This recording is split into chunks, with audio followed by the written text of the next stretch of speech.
વિદ્યાર્થી મિત્રો, આજના ઓનલાઈન પ્રોગ્રામમાં આપનું હાર્દિક સ્વાગત છે. ધોરણ 12 વિજ્ઞાન પ્રવાહ વિષય ગણિત ચેપ્ટર બીજું. આજે આપણો 9મો તાસ છે. આગળના તાસમાં આપણે 3 વિધેયો હતા આપ્યા હતા આપણને. સ્વાધ્યાય 1.1ના જ પ્રશ્નો આપણે સોલ્વ કરી છે. એ વિધેય એક છે, વ્યાપ્ત છે, એની આપણે ચકાસણી કરી. આજ આપણે આ 4 વિધેય આપ્યા છે. આ ચારે વિધેય એક છે, વ્યાપ્ત છે, એના વિશે વાત કરવાની છે. તો સૌ પ્રથમ આ એક વિધેય આપ્યું છે, એનું એક છે કે નહીં એની ચકાસણી કરી. તો અહીંયા આપ્યું છે એફ આરથી આર અને એફએક્સ બરાબર એક્સનો પૂર્ણાંક ભાગ. હવે એક્સનો પૂર્ણાંક ભાગ વિશે તમે ધોરણ 11માં ભણી ગયા છે. એક ઉદાહરણ આપી દઉં કે 1.5 આપ્યો છે તો એનો પૂર્ણાંક ભાગ 1 થાય. માની લો કે 0.10 આપ્યું છે તો આનો પૂર્ણાંક ભાગ છે એ 0 થશે. પછી -0.5 આપ્યું હોય તો આનો પૂર્ણાંક ભાગ 0 નહીં થાય પણ -1 થશે. તો આના વિશે આપણે ધોરણ 11ની અંદર આપણે ભણી ગયા છીએ.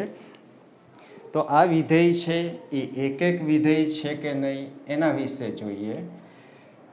તો અહીંયા જુઓ, તમે એક્સ જુદા જુદા લ્યો તો પ્રતિબિંબ જુદા જુદા થાય છે કે નહીં.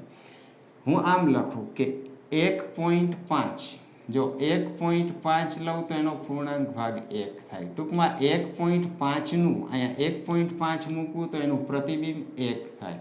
હું 1.9 મૂકું તોય આનો પૂર્ણાંક ભાગ 1 થાય, એટલે 1.9નું પ્રતિબિંબ પણ આપણને 1 મળે.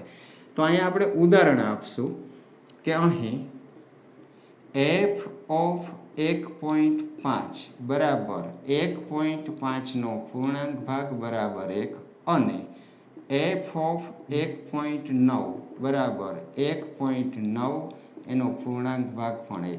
ટૂંકમાં એફ બે પ્રતિબિંબ લીધા, 1.5નું પ્રતિબિંબ અને 1.9નું પ્રતિબિંબ, અને બંને પ્રતિબિંબો કેવા મળે છે? સમાન. એટલે બેયના મૂલ્ય કેટલા થાય છે? 1.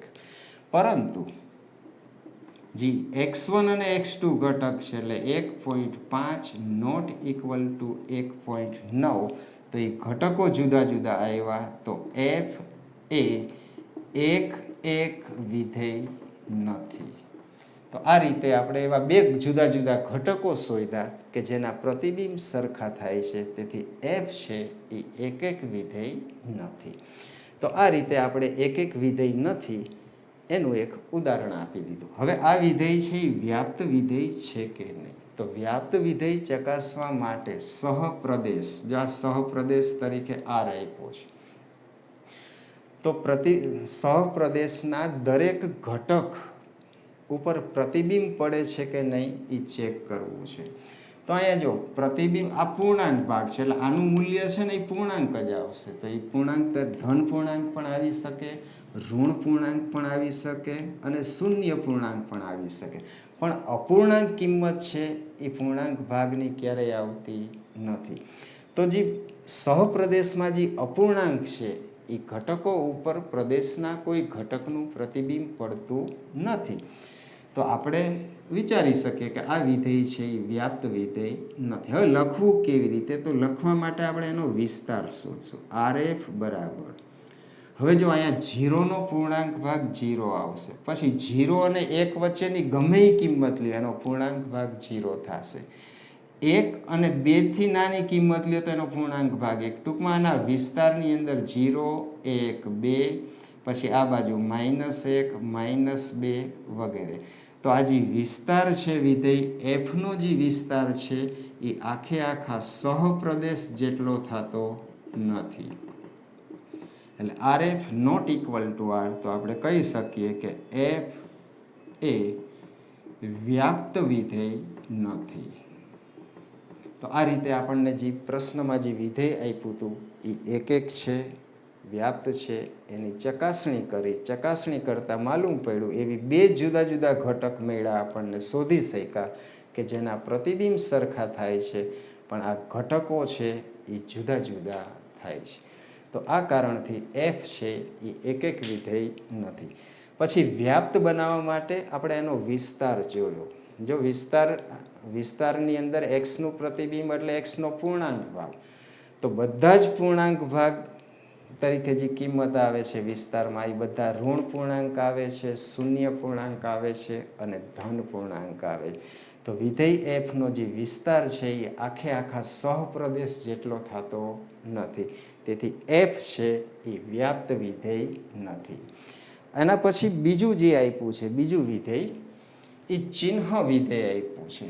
તો આ વિધેય છે એ એક વિધેય છે, વ્યાપ્ત વિધેય છે. એની ચકાસણી કેવી રીતે કરવી? તો અહીંયા જો જવાબની અંદર આ રીતે લખશું કે એફ આરથી આર અને એફએક્સ બરાબર, આ વિધેયનું સૂત્ર આપ્યું છે એ પહેલાં સમજશું કે જો એક્સનું મૂલ્ય ધન હોય એટલે એક્સ ગ્રેટર દેન 0 હોય તો એવા બધા જ ઘટકોના પ્રતિબિંબ 1 થાય. એક્સ બરાબર 0 હોય તો એનું 0નું પ્રતિબિંબ 0 થાય.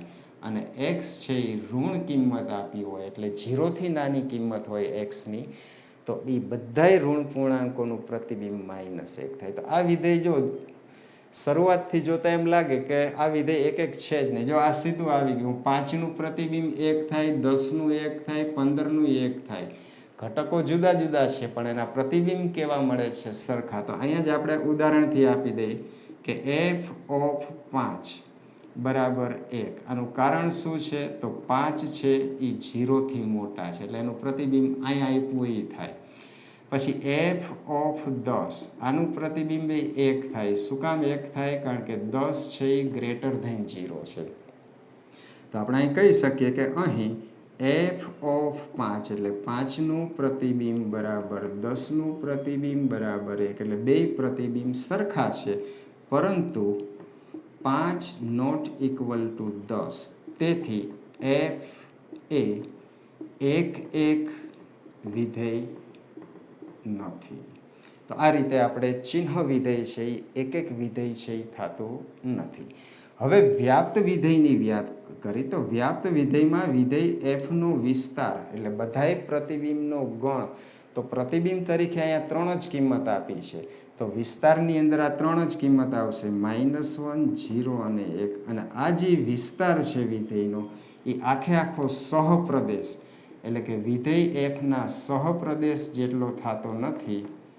તેથી કહી શકીએ કે એફ એ વ્યાપ્ત વિધેય નથી. તો આ રીતે આપણે ચિહ્ન વિધેય છે એ એક વિધેય પણ નથી થતું અને વ્યાપ્ત વિધેય પણ થતું નથી. એવી જ રીતે આપણને ત્રીજું એક ઉદાહરણ આપ્યું, ત્રીજો એક પ્રશ્ન આપ્યો છે કે એફ આરથી આર એફએક્સ બરાબર 1 + x².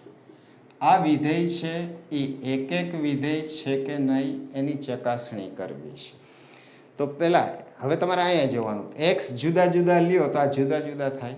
તો અહીંયા જુઓ એક્સનો વર્ગ છે, અહીં ધન કિંમત મૂકો કે ઋણ એની વિરોધી કિંમત મૂકો, કિંમતમાં કાંઈ ફેર પડશે નહીં. તો આ વિધેય છે એ એક વિધેય નથી. તો આને ઉદાહરણથી આપીએ કે એફ ઓફ 1 બરાબર, તો 1 + 1નો વર્ગ એટલે 1 + 1 બરાબર 2. આની વિરોધી કિંમત લઈ એફ ઓફ -1, તો 1 + -1, જો આ 1 પછી આ પ્લસ -1નો વર્ગ 1 એટલે બરાબર 2. તો અહીં આપણને કે 1નું પ્રતિબિંબ પછી -1નું પ્રતિબિંબ સરખા મળે છે અને બેયના મૂલ્ય કેટલા મળે છે? 2 મળે છે.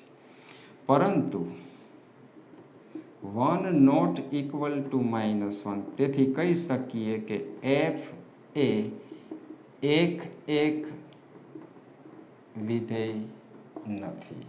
તો આ રીતે આપણે એક વિધેય નથી એવું બતાવ્યું. હવે વાત વ્યાપ્ત વિધેય છે કે નહીં, તો આમાં ધ્યાન રાખવાનું, પ્રતિબિંબ જોવાનું. એક્સનું પ્રતિબિંબ 1 + x² થાય છે. જો આ 1 + x², એક્સની ગમે એ કિંમત મૂકો, ધન મૂકો, ઋણ મૂકો, એટલે આ કિંમત છે ને એ ધન થવાની છે. એની અંદર તમે 1 ઉમેરો તો આ કિંમત હંમેશા આ 0 હોય તો 1 થાય, પણ 0થી નાની મોટી ગમે એ હોય તો આ કિંમત 1 કરતાં મોટી જ થવાની છે. એટલે પ્રદેશમાં આવતા દરેક ઘટકનું પ્રતિબિંબ છે એ કાં એક થાય અથવા એકથી મોટું થાય. પરંતુ સહપ્રદેશમાં તો ઋણ કિંમતે આવે, ઝીરોએ આવે. તો ઝીરો ઉપર કોઈ ઘટકનું પ્રતિબિંબ નહીં પડે, ઋણ કિંમતો ઉપર કોઈ ઘટકનું પ્રતિબિંબ નહીં પડે. તો આ વિધેયને આપણે વ્યાપ્ત વિધેય કહી શકીએ નહીં. હવે લખવું કેવી રીતે? તો અહીંયા જુઓ, એક્સ બિલોંગ્સ ટુ આર છે. તો જ્યારે તમે પ્રતિબિંબમાં જુઓ તો એક્સનો વર્ગ છે. તો એક્સ આરમાં હોય તો એક્સનો વર્ગ કેવો થાય? તો એ ગ્રેટર ધેન ઇક્વલ ટુ 0 થાય. પછી એક્સ સ્ક્વેરની અંદર એક ઉમેરાણા છે. તો 1 પ્લસ એક્સ સ્ક્વેર કેવો થશે? અહીંયા એક ઉમેરો, 0 વત્તા 1 એટલે 1. તો હવે આપણને ખબર પડી કે એફએક્સનું મૂલ્ય એક્સ ગમે એ હોય તો એફએક્સનું મૂલ્ય 1 અથવા 1થી મોટું છે. એટલે આ વિધેયનો જે વિસ્તાર આવશે આરએફ બરાબર, તો આ 1 આવી ગયો અને 1થી મોટી ગમે એ કિંમત એટલે 1થી ઇન્ફિનિટિવ. તો આ જે વિસ્તાર છે એ આખા સહપ્રદેશ આર જેટલો થતો નથી. તો આપણે કહી શકીએ કે એફ એ વ્યાપ્ત વિધેય નથી. તો આપણને જે પ્રશ્નમાં ત્રીજું વિધેય આપ્યું હતું આરથી આર એફએક્સ બરાબર 1 પ્લસ એક્સ સ્ક્વેર, એ વિધેય છે એ વ્યાપ્ત નથી. આ વિધેય એક પણ નથી અને આ વિધેય વ્યાપ્ત પણ નથી. હવે આપણે ચોથો પ્રશ્ન છે એફ આરથી આર. હવે અહીંયા એફએક્સ બરાબર આપણને આમ આપ્યું છે એફએક્સ બરાબર 3 માઇનસ 4x. આ વિધેયને એક છે કે નહીં એવું આપણે બતાવવું છે. હવે એનું સૂત્ર જોઈ લઈ. એક્સ જુદા જુદા લઈ તો આ કિંમત જુદી જુદી થાય છે. જો હું એફ ઓફ 1 લઉં તો 3 માઇનસ 4, અહીંયા 1 મૂકું તો અહીંયા 3 માઇનસ 4 એટલે -1. તો એકનું પ્રતિબિંબ -1 થાય છે. હવે એક સિવાય બીજા કોઈ ઘટકનું પ્રતિબિંબ -1 થાય જ નહીં. તમારે અહીંયા -1 લઈ આવવા હોય તો આ સૂત્રમાં ફરજિયાત એક્સની જગ્યાએ એક જ મૂકવા પડે. એક સિવાય બીજી કોઈ કિંમત મૂકો તો -1 આવે નહીં. ગમે એ કિંમત મૂકો, એક્સ જુદા જુદા હોય ને એટલે આ કિંમત હંમેશા જુદી જુદી થાય. કારણ કે એક્સ જુદો જુદો હોય તો આ -4 વડે ગુણો, 3 વડે ગુણો તો સ્વાભાવિક છે કે આ કિંમત પ્રતિબિંબ છે એ જુદું જુદું થવાનું. તો આ વિધેય છે ને એ એક વિધેય તો છે જ. તો આને લખવું કેવી રીતે? તો આપણે આ ગુણધર્મની રીતે લખશું કે પ્રત્યેક x1 x2 belongs to R. R એટલે આપણે કયો ગણ લીધો છે? પ્રદેશ ગણ. આના માટે f ઓફ x1 બરાબર f ઓફ x2 લેતા બે ઘટકો x1 અને x2 છે એના પ્રતિબિંબ આપણે સમાન લીધા છે. ગણતરી કરતા જો ઘટકો સમાન મળે તો આપણે કહી શકીએ કે f છે એ એક વિધેય છે. હવે જો x1 નું પ્રતિબિંબ, હું અહીંયા x1 મૂકું તો અહીંયા x1 મૂકો તો x1 નું પ્રતિબિંબ 4 માઇનસ x1 બરાબર x2 નું પ્રતિબિંબ તો 3 માઇનસ 4x2. હવે સાદુરૂપ આપો તો બે બાજુથી 3 અને 3 છે એ કેન્સલ થાય. તો આપણી પાસે આ રીતે આવશે કે 4x1 બરાબર -4x2. હવે ડાબી બાજુ અને જમણી બાજુને -4 વડે ભાંગી નાખો તો અહીંયા x1 બરાબર x2. તો હવે આપણે કહી શકીએ કે f એ એક વિધેય છે. તો આ રીતે આપણે આ વિધેયને એક બતાવ્યું. અહીંયા જ ખબર પડી જાય એક્સ જુદા જુદા લ્યો તો જુદા જુદા એક્સ માટે 3 માઇનસ 4x જુદા જુદા જ આવે. તો એને ગુણધર્મની રીતે આપણે સાબિત કર્યું. હવે આપણો પ્રશ્ન એ છે કે આ વિધેય છે એ વ્યાપ્ત વિધેય છે કે નહીં. તો વ્યાપ્ત વિધેય નક્કી કરવા માટે એનો વિસ્તાર નક્કી કરવો પડે.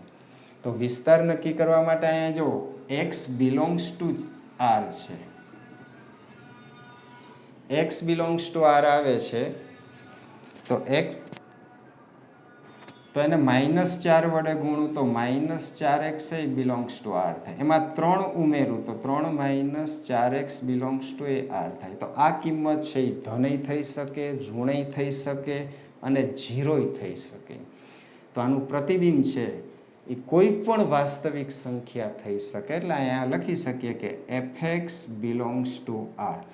તો હવે કહી શકીએ કે આર એફ વિધેય એફનો વિસ્તાર છે એ આર જેટલો થાય છે અને આર શું છે? સહપ્રદેશ છે. તો હવે એફ એ કેવું વિધેય છે? વ્યાપ્ત વિધેય છે. તો આ રીતે આપણે આ 4 જુદા જુદા પ્રકારના વિધેય આપ્યા હતા, એના વિશેની વાત કરી.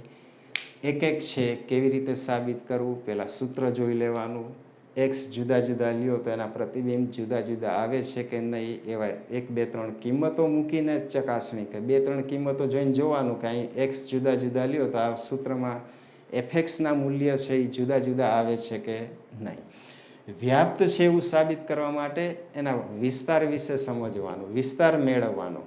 જો વિસ્તાર આખા સહપ્રદેશ જેટલો થતો હોય તો એવા વિધેયને જ આપણે કેવું વિધેય કહીએ છીએ? વ્યાપ્ત વિધેય કહીએ છીએ.